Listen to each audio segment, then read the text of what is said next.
Anganwadi workers and helpers association CITU Palakkad ജില്ലാ കളക്ടറേറ്റിലേക്ക് March നടത്തി. Scheme വർക്കർമാരോട് കേന്ദ്ര സർക്കാർ അവഗണനയോടെയും പ്രതികാരത്തോടെയുമാണ് പെരുമാറുന്നതെന്ന്.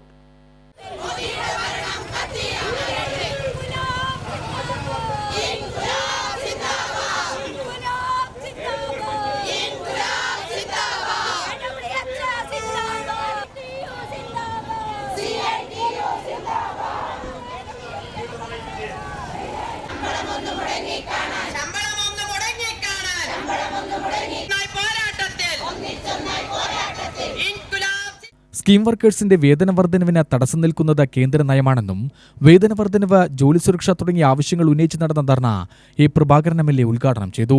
തൊഴിലാളികളോട് അനുഭവപൂർവമായ നിലപാട് സ്വീകരിക്കുന്ന സംസ്ഥാന സർക്കാരിന് വിരുദ്ധമായാണ് കേന്ദ്ര സർക്കാർ നിലപാട് സ്വീകരിക്കുന്നത്.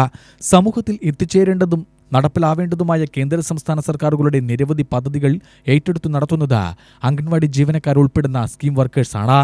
എന്നിട്ടും ജോലിക്കനുസൃതമായ വേതനം ലഭിക്കുന്നില്ല. കുട്ടികൾക്ക് വിദ്യാഭ്യാസം നൽകി മാതൃകാപരമായി വളർത്തുന്നതിൽ അംഗൻവാടി ജീവനക്കാരുടെ പങ്ക് വിസ്മരിക്കാനാവില്ല. അംഗൻവാടി ജീവനക്കാരെ സംബന്ധിച്ചിടത്തോളം ഒരു കേന്ദ്രാവിഷ്കൃത പദ്ധതിയാണ്. സ്വാഭാവികമായും ഇവരെ സർക്കാർ ജീവനക്കാരായി അംഗീകരിക്കണമെന്ന മുദ്രാവാക്യം ഉന്നയിക്കാൻ തുടങ്ങിയിട്ട് കാലം കുറയായി. പക്ഷേ ഇക്കാര്യത്തിൽ വളരെ മോശമായ ഒരു സമീപനം കേന്ദ്ര ഗവൺമെന്റ്, പ്രത്യേകിച്ച് ഇപ്പോൾ ഭരിക്കുന്ന കേന്ദ്രത്തിന്റെ BJP ഗവൺമെന്റും സ്വീകരിച്ചുകൊണ്ടിരിക്കുകയാണ്. അവര് സ്കീം തൊഴിലാളികളാണെന്ന കാര്യത്തിലൊന്നും അവർക്ക് ആർക്കും തർക്കമില്ല. പക്ഷേ അവർക്ക് എന്തെങ്കിലും ആനുകൂല്യങ്ങൾ കൂട്ടിക്കൊടുക്കുന്ന കാര്യത്തിൽ അലംഭാവം കാണിക്കുന്നു എന്ന് മാത്രമല്ല, അവരെ കൊണ്ട് പണിയെടുപ്പിക്കുന്ന കാര്യത്തിൽ കൂടുതൽ ഭാരം അംഗൻവാടി ജീവനക്കാരുടെ തലയിൽ അടിച്ചേൽപ്പിക്കുന്ന ഒരു സമീപനം കേന്ദ്ര സർക്കാർ സ്വീകരിക്കുകയാണ്. ഇതിനെതിരായിട്ടാണ് ഈ മാർച്ച് സംഘടിപ്പിച്ചിട്ടുള്ളത്. നമുക്കറിയാം, അംഗൻവാടി ജീവനക്കാർക്ക് ഇപ്പോൾ മാക്സിമം 13,000 രൂപ വരെ പ്രതിമാസം ശമ്പളം കേരളത്തിൽ കിട്ടുന്നുണ്ട്. വർക്കർമാർക്ക്, ഹെൽപ്പർമാർക്കാണെങ്കിൽ 9,000 രൂപയും കിട്ടുന്നുണ്ട്. ഇതിൽ 4,500 രൂപയാണ് വർക്കർമാർക്ക് കേന്ദ്ര ഗവൺമെന്റ് കൊടുക്കുന്നത്. ബാക്കി സംസ്ഥാന ഗവൺമെന്റാണ്. ഹെൽപ്പർമാർക്ക് കൊടുക്കുന്നതിൽ 2,250 ഹെൽപ്പർമാർക്ക് കൊടുക്കുന്നത്. ബാക്കി 9,000 ബാക്കി സംസ്ഥാന ഗവൺമെന്റാണ് കൊടുക്കുന്നത്.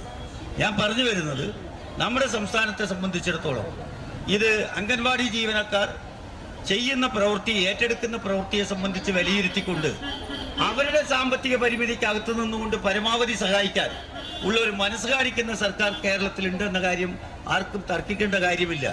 പക്ഷേ അതേ അവസരത്തിൽ ഇവരെടുക്കുന്ന ജോലിക്കനുസരിച്ചുകൊണ്ടുള്ള വേതനം നിശ്ചയിക്കാനോ അല്ലെങ്കിൽ കുറെ കാലമായി ജീവനക്കാർ പണിയെടുത്തുകൊണ്ടിരിക്കുന്നവരെ സ്ഥിരപ്പെടുത്താൻ ആവശ്യമായ സമീപനം സ്വീകരിക്കാനോ കേന്ദ്ര സർക്കാർ തയ്യാറാകുന്നില്ല.